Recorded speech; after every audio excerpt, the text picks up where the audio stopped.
নমস্কার বন্ধুরা, দীপালিস কিচেনে আপনাদের সকলকে স্বাগত জানাচ্ছি। বাঙালির নতুন বছরে যদি এই রকম একটি রেসিপি বাড়িতে বানিয়ে নেওয়া যায়, সেক্ষেত্রে বাড়ির ছোট থেকে বড় সকল সদস্য ভীষণ ভীষণ খুশি হবে। গাজর দিয়ে আমরা বেশিরভাগই গাজরের হালুয়া বা মিষ্টি বানাই, কিন্তু আজকে আমি এই হাফ কাপ চাল দিয়ে আর কয়েকটি গাজর দিয়ে এমন দুর্দান্ত একটি রেসিপি আপনাদের সাথে শেয়ার করেছি, যেটি কাউকে বানিয়ে খাওয়ালে সে আপনার প্রশংসা করতে বাধ্য হবেই। ভিডিওটি শেষ পর্যন্ত দেখার অনুরোধ রইল। আশা করছি আজকের রেসিপিটি আপনাদের ভীষণ পছন্দ হবে। তো রেসিপিটি বানাবো, তার জন্য এখানে হাফ কাপ গোবিন্দভোগ চাল নিয়েছি, আর এই চাল 1 ঘন্টা আগেই আমি জলে ভিজিয়ে রেখেছিলাম। আর দেখুন, চালগুলো কিন্তু খুব ভালো মতো ভিজে গেছে। এই রেসিপিটি বানানোর আগে অবশ্যই চালগুলো কিন্তু জলে ভিজিয়ে রাখতে হবে। তো দেখুন, হাত দিয়ে একটু হালকা চাপ দিতেই খুব সহজে চালগুলো টুকরো টুকরো হয়ে যাচ্ছে। তো এই চালের যে জল রয়ে গেছে, এই জলটা আমি ফেলে দেব। এবার ছোট সাইজের একটি মিক্সির জার নিয়েছি। এবার এই জারের মধ্যে ভিজিয়ে রাখা চালগুলো ঢেলে দিচ্ছি। বন্ধুরা, আজকের ভিডিওটি যদি আপনাদের ভালো লাগে তাহলে অবশ্যই একটি লাইক করে দেওয়ার অনুরোধ রইল, কারণ আপনাদের একটি লাইক আমার কাছে অনেক বেশি মূল্যবান। তো সমস্ত চাল আমি কিন্তু মিক্সির জারে ঢেলে নিয়েছি। এবার এখানে 8 থেকে 10টা কাজু উষ্ণ গরম জলে ভিজিয়ে রেখেছিলাম, সেই কাজুগুলোও জল সমেত চালের মধ্যে ঢেলে দিচ্ছি। এবার এর মধ্যে আর আলাদাভাবে জল দেব না। এখন এই সমস্ত উপকরণ হালকা হালকা করে পেস্ট বানিয়ে নিতে হবে।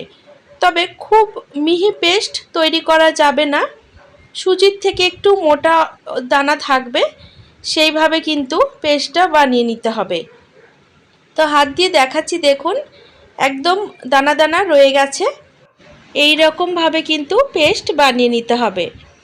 তো এবার আমি এগুলোকে একটি সাইডে সরিয়ে রাখছি। এদিকে 3টে মাঝারি সাইজের গাজর খোসা ছাড়িয়ে জল দিয়ে ভালো করে ধুয়ে নিয়েছি। এবার একটি গ্রেটারের সাহায্যে গাজরগুলোকে খুব ভালো করে গ্রেট করে নেব। বন্ধুরা, এই রেসিপিটি বানাতে কিন্তু খুব বেশি গাজরের দরকার পড়ে না। 2 থেকে 3টে গাজর হলেই কিন্তু এই রেসিপিটি তৈরি হয়ে যায়। আজকের ভিডিওটি আপনারা কে কোথা থেকে দেখছেন সেটি কমেন্ট বক্সে অবশ্যই লিখে জানাবেন, তাহলে আমি আপনাদের সকলকে ধন্যবাদ জানানোর সুযোগ পাব। তো এখানে 3টে গাজর গ্রেট করে নিয়েছি। বন্ধুরা, এই রেসিপিটি আপনারা যে কোনো পুজো পার্বণের দিনে কিংবা যখনই মিষ্টি জাতীয় কিছু খেতে ইচ্ছে করবে তখন ঝটপট করে বানিয়ে নিতে পারেন। এবার রান্নাটি শুরু করব, তার জন্য ওভেনের ওপর একটি প্যান বসিয়ে নিয়েছি। এবার এই প্যানের মধ্যেই গাজরগুলো সুন্দর করে চারিদিকে ছড়িয়ে দিচ্ছি। তবে ওভেনের ফ্লেমটা এখন একদম লোতে রাখতে হবে। এবার 3টে গাজরের জন্য আমি এখানে হাফ কাপের থেকে একটু বেশি চিনি নিয়েছি।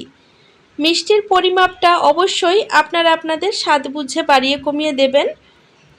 এবার আমি এই চিনিগুলোকে গাজরের সাথে একটু মিশিয়ে দিচ্ছি। এখন ঢাকা লাগিয়ে ওভেনের ফ্লেমটা লোতে রেখে 2 থেকে 3 মিনিট মতো হতে দেব। তো 3 মিনিট পরে ঢাকাটা তুলে নিচ্ছি। আর দেখুন, এখানে চিনিগুলো কিন্তু খুব ভালো মতো গলেনি। এইভাবে গাজরগুলোকে চিনির সাথে কিছুক্ষণ সময় নিয়ে রান্না করে নিতে হবে, যাতে গাজরগুলো সেদ্ধও হয়ে যায় আর গাজরের যে একটি কাঁচা গন্ধ থাকে সেগুলো চলে যায়। বন্ধুরা, আজকের ভিডিওটি দেখতে যদি কোনো নতুন বন্ধু এসে থাকেন তাহলে অবশ্যই চ্যানেলটিকে সাবস্ক্রাইব করে পাশে থাকা বেল নোটিফিকেশনটা অন করে রাখার অনুরোধ রইল। তাতে আমি আগামী দিনে যখনই নতুন ভিডিওর আপলোড দেব তার নোটিফিকেশন আপনারা সবার আগে পেয়ে যাবেন, আর ভিডিওগুলো আপনারা আপনাদের সময় সুযোগ বুঝে দেখে নিতে পারবেন। তো এখানে চিনির সাথে গাজরগুলো একটু সময় নিয়ে নাড়াচাড়া করে নিয়েছি। আর এর মধ্যে একটুও কিন্তু জল নেই, দেখতে পাচ্ছেন। আর গাজরগুলোও কিন্তু প্রায় অর্ধেকটা সেদ্ধ হয়ে গেছে। বন্ধুরা, গাজরের এই মিষ্টির রেসিপিটি খেতে এতটাই সুস্বাদু হয় আর সমস্ত মিষ্টির থেকে কিন্তু আলাদা হয়। একদিন হলেও বাড়িতে ট্রাই করে দেখবেন, তাহলে অবশ্যই বুঝতে পারবেন। তো গাজর ভাজা হয়ে গেছে। এখন আমি এর মধ্যে 1 লিটার মতো দুধ দিয়ে দিচ্ছি। আমি এখানে গরুর দুধ ব্যবহার করেছি, আপনারা চাইলে মিল্ক পাউডার জলে গুলেও ব্যবহার করতে পারেন। তো দুধ দিয়ে কিছুক্ষণ সময় জাল করে নেব। বন্ধুরা, মিষ্টি জাতীয় জিনিসে একটুখানি অবশ্যই লবণ দেবেন, তবে লবণ দেওয়ার হলে এখনই দিয়ে দেবেন। আমি কিন্তু এর মধ্যে কোনো রকম লবণ দিইনি আজকে। তো দুধ কিন্তু খুব ভালো মতো বলক উঠে গেছে, আর চামচের সাহায্যে ভালো করে নাড়াচাড়া করে দিতে হবে। তো দেখুন, আরও কিছুক্ষণ রান্না করার পরে দুধ কিন্তু একদম মালাইয়ের মতো জমে যাচ্ছে। আর সাইডের যে মালাইগুলো জমবে সেগুলো কিন্তু এইভাবে চামচের সাহায্যে একটুখানি ছাড়িয়ে দেবেন, তাতে এর গ্রেভি ভাবটা আসবে আর খেতেও কিন্তু ভীষণ টেস্টি হবে। তো কিছুক্ষণ সময় এইভাবে রান্না করে নেওয়ার পরে আগে থেকে যে বাদাম আর চাল পেস্ট করে রেখেছিলাম সেগুলো কিন্তু চামচের সাহায্যে দিয়ে দিচ্ছি। এবার একটুখানি সময় নিয়ে ভালো করে রান্না করে নেব, যাতে চাল খুব ভালো মতো সেদ্ধ হয়ে যায়। বন্ধুরা, চাল যেহেতু জলে ভিজিয়ে পেস্ট বানিয়ে নেওয়া আছে, তাই এটি হতেও কিন্তু খুব বেশি সময় লাগবে না, আর দুধও কিন্তু খুব তাড়াতাড়ি ঘন হয়ে আসবে। বন্ধুরা, রেসিপিটি ভালো লাগলে অবশ্যই নিকটবর্তী আত্মীয় স্বজন বন্ধু বান্ধবদের সাথে ভিডিওটি শেয়ার করে নেবেন, যাতে তারাও আজকের এই দুর্দান্ত রেসিপিটি বানানোর সুযোগ পায়। তো কিছুক্ষণ সময় জাল করে নেওয়ার পরে দেখতে পাচ্ছেন অনেকটা ঘন হয়ে এসেছে। এখন আমি এর মধ্যে ছোট ছোট টুকরো করে কাজু কেটে রেখেছিলাম সেগুলো দিয়ে দিচ্ছি, আর ছোট ছোট টুকরো করে আমন্ড বাদাম কুচি করে রেখেছিলাম সেগুলোও দিয়ে দিচ্ছি।